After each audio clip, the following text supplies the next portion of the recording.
Your brain is the most powerful weapon in the world. Once you put away your phones and your computers and all that we have nowadays, yeah, it's great. We're up to date. But your brain is the only thing you have when you're going through depression, when you're going through hard times, when you're going through death, real life. You can't Google that, man. You're alone. You're alone. You may have a shrink you're going to, you may have a best friend you're going to, but there's 24 hours in the day where you're alone in this brain, and your brain is talking to you in all kinds of ways, and it wants to control you and pull you in these different pockets.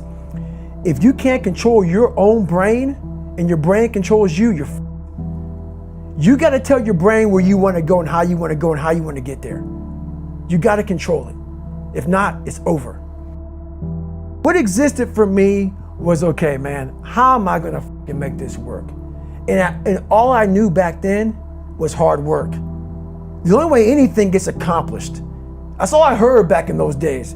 You gotta work hard. You gotta work hard. I'm not getting I can't get this paragraph. I can't remember what the is in this paragraph to pass this test to get in the military. Read again. Still not getting it. Read again. But if you're not getting it, write it out. And that's how I started learning. Okay, well, I gotta write out everything I do. And then write it out again, and write it out again. And guess what happened? I got it. I can't swim. I'm negative buoyant. Go back again. I can't swim. Go back again. Go back again. Go back again. I got it. I realized if I keep going back and going back and going back until the just becomes, your mind will say, okay, we're gonna figure it out. Because he is not going to stop. It's not like I'm gonna try one more time. No, it's just like alarm clock goes off, boop, we're going back. I can't read right, we're going back. I gave myself no way out, and my mind realized that. They said, okay, we're gonna adapt and overcome now. Like a lot of people say, trying hard. Your mind knows, man. It knows this guy's bull. Me, man, this guy's lying. There's no truth behind it. When I was in Navy SEAL training, people go, how were you there for 18 months? The program was only 6 months long. You were in 3 hell weeks in 1 year. No one's ever done that. How did you do that? I talk about the new norm. When I lived in a $7 a month place when I was growing up for a short period of time, I loved it. I didn't know any different. That was my norm. Once we moved out of that place, we moved to a $236 a month place.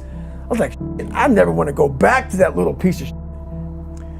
But if you go back to that $7 a month place and you realize this is where I live, this is all I got, your mind says, roger that, this is home. So when I was going through Navy SEAL training for 18 months and going back through all the hard parts over and over again, I told myself after the first time, I knew it was gonna be a long journey there.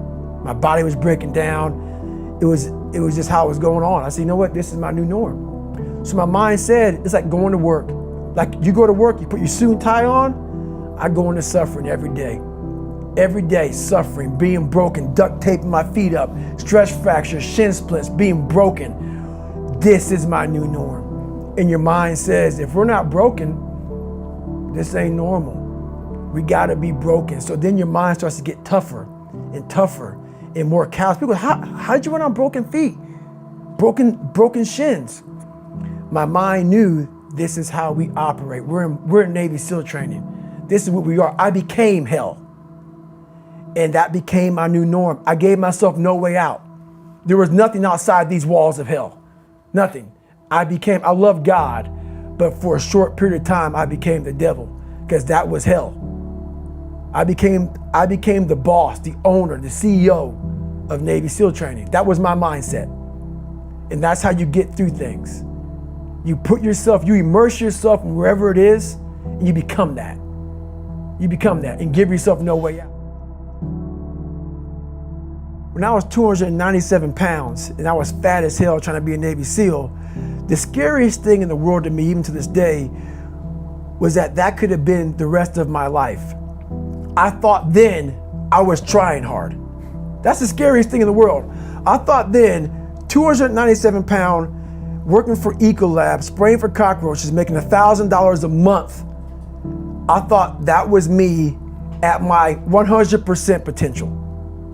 Come to find out, a few years later, I wasn't anywhere near that. 106 pounds less, graduate Navy SEAL training, went on to do all these other things. Looking back on that, that was me trying hard. That's why people gotta understand, what is in us, we have no idea until we start trying hard. And I mean really trying hard, where you're obsessed with, hey, this is my new norm. My new norm is that, wow, this isn't always fun. It's not always meant to be fun. And that's when you know you're trying hard. People hear my story and think this guy is sadistic. I realized how the brain works. I figured out how the brain works. I'm a scared kid, and that's what gives me so much power. I had no foundation, and I built this off of just researching the mind. The feeling you get is basically invincibility. You realize that you can't do it all the time. When you need to do it, I know I can go to a place that I can live in. And when you know that you can run on broken legs and you can do certain things that a lot of people can do, but they're not willing to do, this power, this sympathetic nervous system of fight or flight, and you're fighting, it gives you this charge of energy of when you're sitting there at 3:30, 4 o'clock in the morning and you're duct taping your feet up because they're broken, and you're doing it by yourself, and you're going through arguably one of the hardest training in the world. And these guys, most of them are healthy, and you're going through it broken, and you're already at a disadvantage, but you're still there. You can feed into that and tap into that for a lot of power. But if you look at it, well, I'm broken, man. I'm not gonna make it. But if you look at it as, man, I'm broken and I'm still here. And I'm fighting, and I'm gonna find a way to get through this, because I have no other place to go. It gives you a lot of power.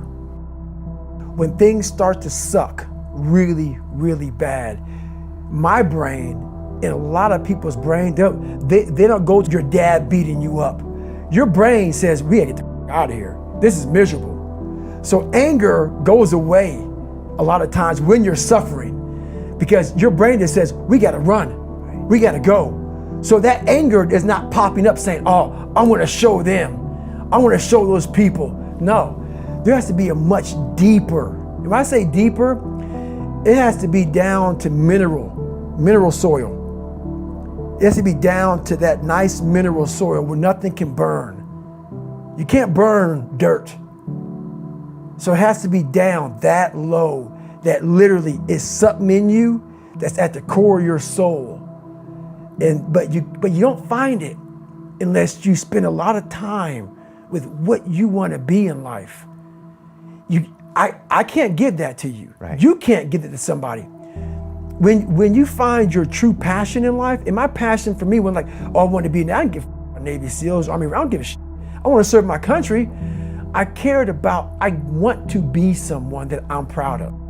I want to look at myself in the mirror because I was so disappointed. That accountability mirror I talk about, I was so disappointed in what I saw every day. I wanted everybody to love David Goggins. And a lot of people did. I didn't love myself. But I knew a lot of us want to find peace first. So people say, man, you always talk about this suffering and pain and I'm at peace right now because I went through that. Right? You don't find peace first. If you do, Merry Christmas. More power to you. More power to you. I found peace on the opposite end of finding myself. And no one really finds themselves without going through trials, tribulations, suffering, accountability. And accountability is suffering. Being accountable every day for doing right for yourself, for the people next to you, it's miserable. It's hard. So, even the smallest details.